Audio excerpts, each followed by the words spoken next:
On the website for London Stansted Airport, it says security will remove anyone who's filming without permission. So I decided to go there without permission and see how much filming I could get away with. Now I'll explain why I did that in a second, but first we've got to look at the cameras I used. My strategy was to hide in plain sight. So this $30 pen was the first gadget I bought. It has a full HD camera somehow hidden in the clip, so put it in a shirt pocket and you can film what's in front of you, or in my case, mostly just the ceiling. So I preferred to hold it like this. Inside the pen there's a charging port and an SD card with enough space to record almost 4 hours of footage, but not before the battery runs out. Now I should explain that I'm testing spy cameras because one day I want to do some investigative journalism, like those documentaries that use hidden cameras to expose corruption. There's no way I'm going undercover in a dangerous situation without some practice and preparation. So in my tests, the battery lasted for a total of 70 minutes of video recording, which isn't that much for a documentary, so I'd probably need to buy a couple more of these before a long day of filming. Now usually I like to dig into the menu of any camera that I'm shooting with to try and get the best possible footage, but that's tricky with this because there's literally one button for everything. You press and hold it to switch on the camera, and to record a video, you hold it for 2 seconds. The light flashes to let you know that the camera's recording. But the thing is, if you hold the button down for any longer than 2 seconds, it'll just switch off instead of recording. So if I'm filming undercover in a mafia business meeting or something, I would need to sneak a look down at the LED light every time I start recording to check for flashes, or else I'd have no way of knowing if it's switched off or recording. And I think that's a pretty major design flaw when it comes to using this for hidden camera documentaries. Using it as a pen though, I have no complaints.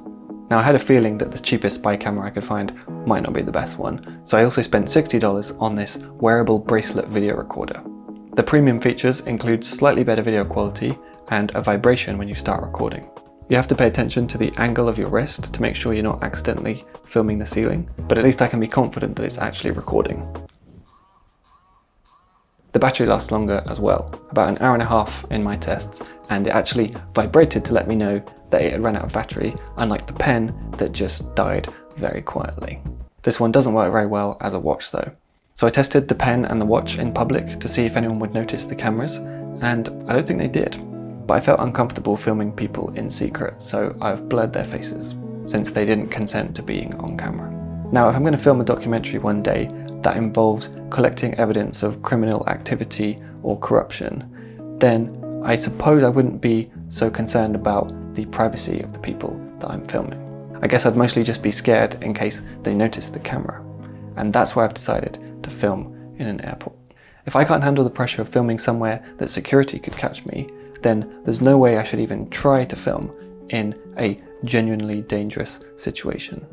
So I dressed like a tourist and hopped on a train with my gadgets charging. James Bond on a budget. To record sound, I was wearing the X5U6 lavalier microphone, but I'll talk about that in the sponsored bit later in the video. I was kind of nervous that people would think I'm strange. Like right now I'm talking to a pen in public. But more than that, I was really hoping that security wouldn't notice the cameras. As far as I understand, I don't think it's a crime to film in an airport in the UK, but it is private property, so they could definitely kick me out and maybe even ban me from coming back. Fortunately though, things went pretty smoothly. Aiming the camera was still a challenge, so a few of my shots looked like this instead of like this, but most of them turned out exactly as I thought they would. As far as I can tell, no one noticed me filming, even when I went right up to this sign in front of the staff. So I guess I can conclude that these gadgets would be suitable for investigative journalism. For me, the watch is a much better camera. Those vibrations mean I can start and stop recording without looking. Neither camera has particularly good video quality, especially in low light, but I think audiences can excuse a fuzzy image if they're watching hidden camera footage. If anything, it's a nice kind of grungy aesthetic that adds to the atmosphere. So will I really be going into a dangerous situation to start filming? Now that I have the technology and the know-how, I guess it comes down to a question of my bravery. I'd like to say thanks to X5 for sponsoring this part of the video.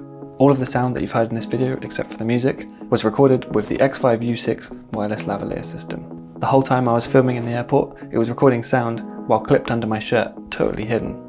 It's much smaller and lighter than a typical wireless lavalier system, and you can swap out the clip on the back for even more discreet mounting options. In the airport, I had the wireless receiver connected to an audio recorder in my backpack, but usually I connect the receiver to my camera, which is what's happening right now.